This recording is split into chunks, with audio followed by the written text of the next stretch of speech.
सीधा सवाल में बात होगी उत्तर प्रदेश की। राजनीतिक लिहाज से देश का सबसे अहम, सबसे महत्वपूर्ण राज्य, सबसे ज्यादा लोकसभा सीटें हैं ही और विधानसभा भी 403 है और उनकी तैयारी अभी से शुरू हो गई है। अब आप कहेंगे अरे भाई चुनाव तो पश्चिम बंगाल में होने वाले हैं, तमिलनाडु में होंगे, असम में होंगे, केरल में होंगे, पुडुचेरी में होंगे, 2027 में चुनाव होने हैं उत्तर प्रदेश में तो।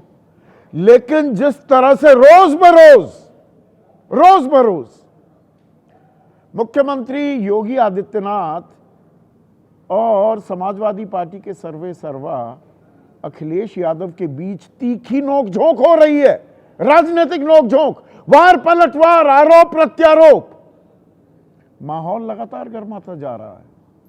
अब वो कोडीन का मामला, कफ सिरप का मामला चल रहा है। बीजेपी कह रही है आरोपी संबंध हैं इनके समाजवादी पार्टी के साथ, फोटो खिंचवाई हुई है अखिलेश यादव के साथ। अखिलेश यादव कह रहे हैं कि अगर वो इतने ही हमारे नजदीकी हैं, रुक क्यों रहे हो और कौन आपको रोक रहा है, थाम रहा है, बुलडोजर चला दीजिए। पर ये छोटी मोटी लड़ाई है। बड़ी लड़ाई जो खेली जा रही है, जो लड़ी जा रही है उत्तर प्रदेश में, वो है पिछड़े वोट बैंक को लेकर।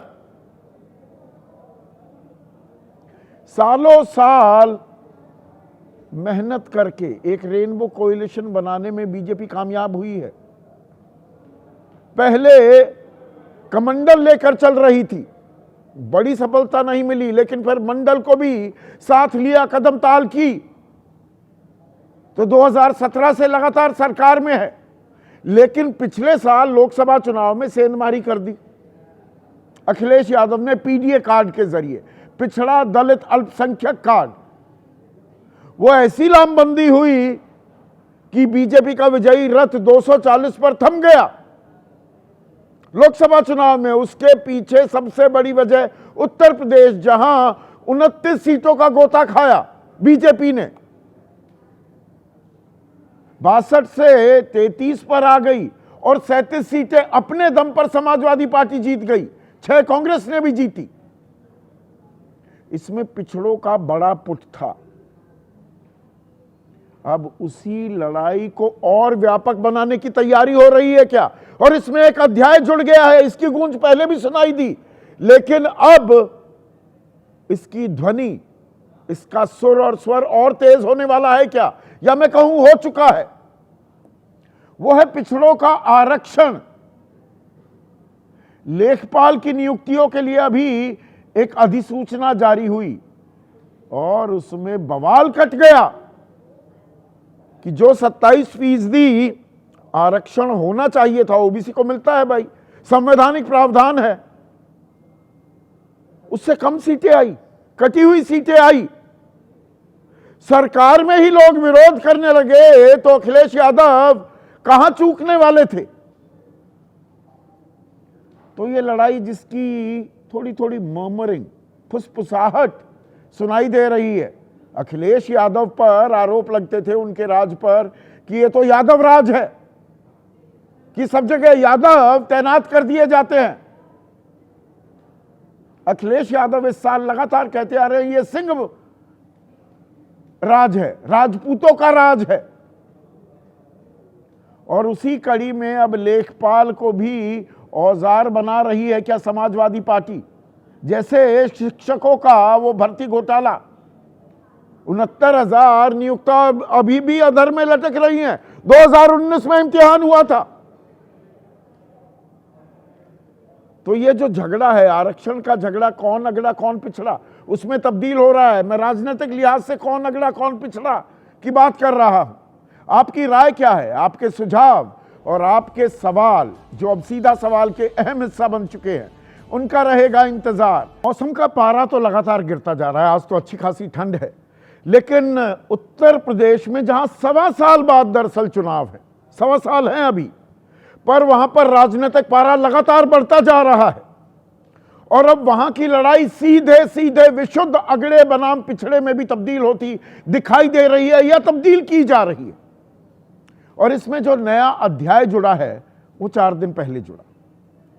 दरअसल हुआ क्या कि 16 दिसंबर को लेखपाल के 7,944 पदों पर भर्ती की अधिसूचना जारी की गई, नोटिफिकेशन,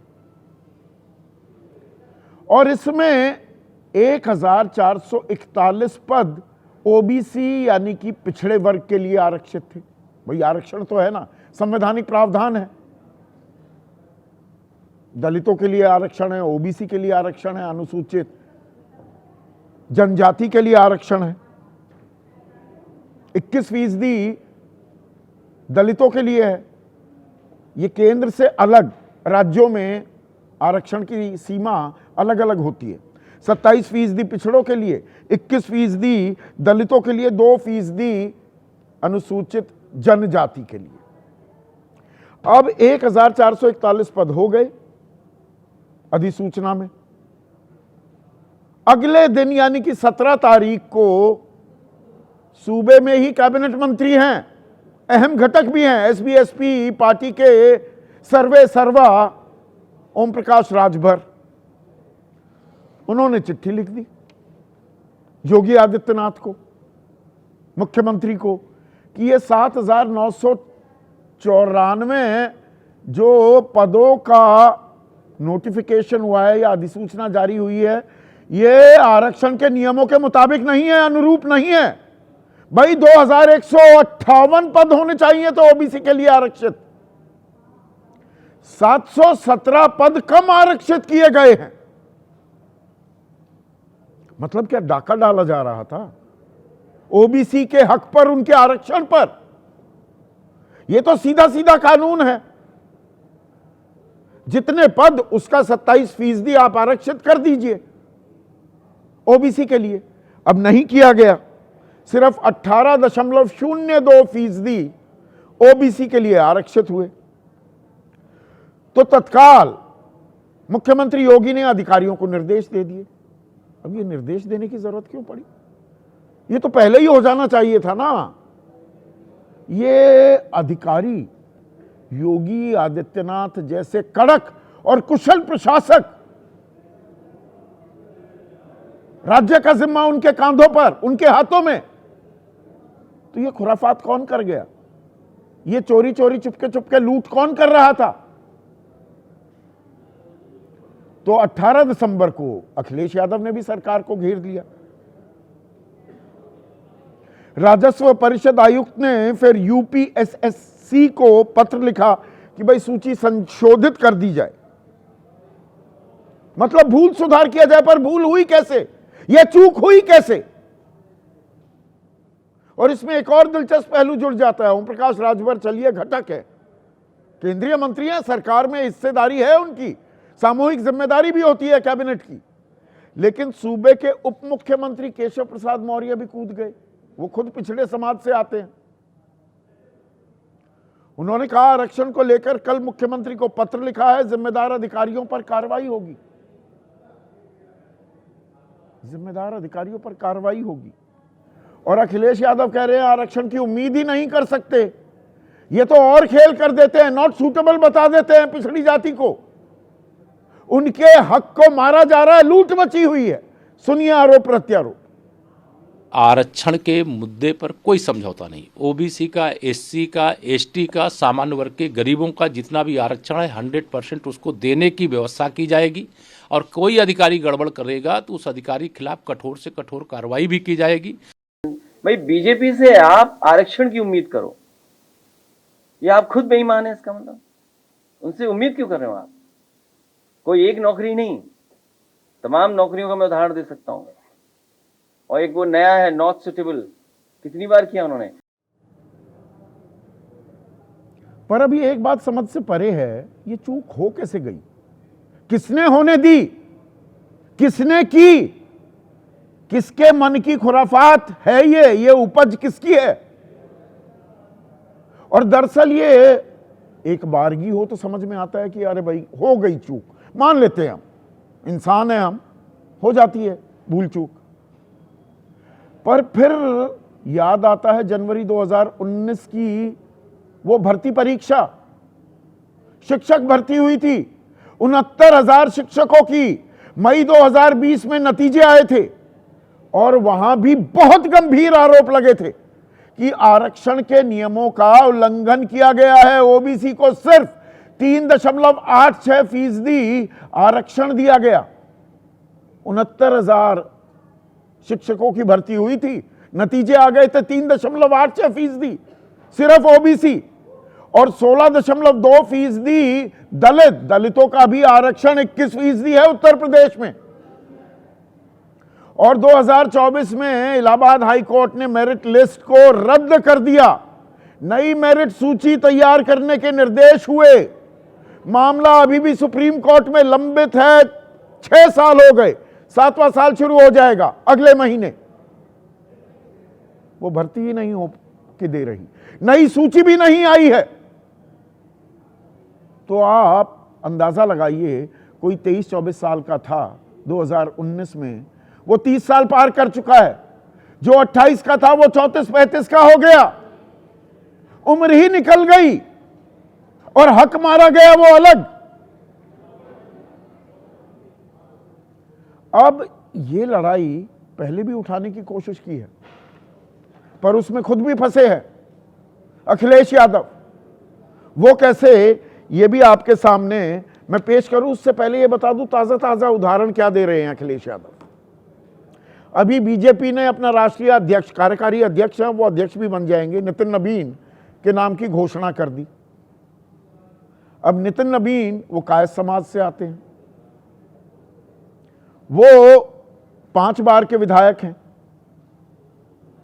और साथ ही साथ उनसे 2 दिन पहले पंकज चौधरी, जो वित्त राज्य मंत्री थे केंद्र में, 7 बार के सांसद हैं, यूपी से ही, महाराजगंज से, वो उत्तर प्रदेश के बीजेपी अध्यक्ष चुने गए। चयन हो गया, चुने क्या गए, कोई और सामने तो था नहीं। तो अखिलेश यादव ने इसमें भी पिछड़ा कार्ड खेल दिया। बोले 5 बड़ा होता है या 7। अब 5 बार के विधायक हैं नितिन नबीन, 7 बार के सांसद हैं पंकज चौधरी। 5 बार के विधायक को ये राष्ट्रीय अध्यक्ष बनाते हैं, 7 बार के सांसद को प्रदेश का अध्यक्ष नियुक्त किया जाता है। पिछड़ों का, पीडीए का अपमान कर रहे हैं जी। ये कह रहे हैं अखिलेश यादव, अपनी पार्टी का भी बना दीजिए, आप राष्ट्रीय अध्यक्ष से किसी और को बनाइए, पिछड़े को बनाइए। आप कहेंगे मैं ही पिछड़ा हूं, दलित को बनाइए।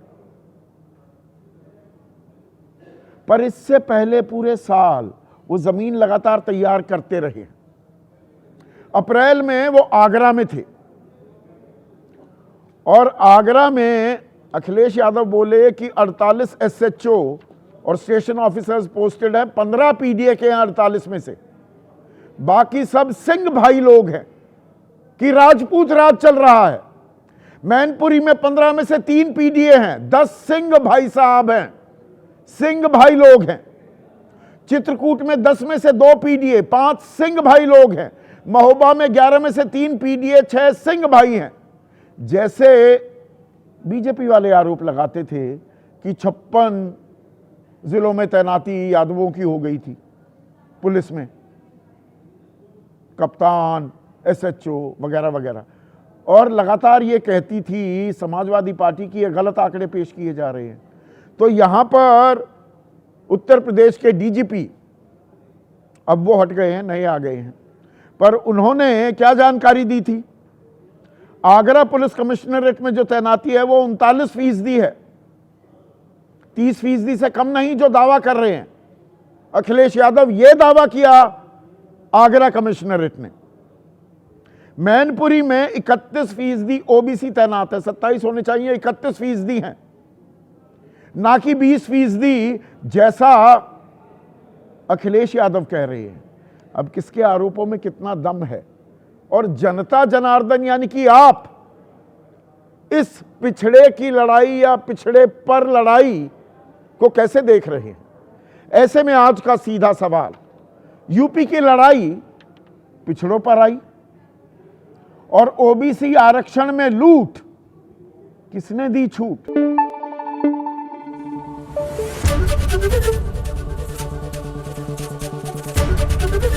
एबीपी न्यूज आपको रखे आगे।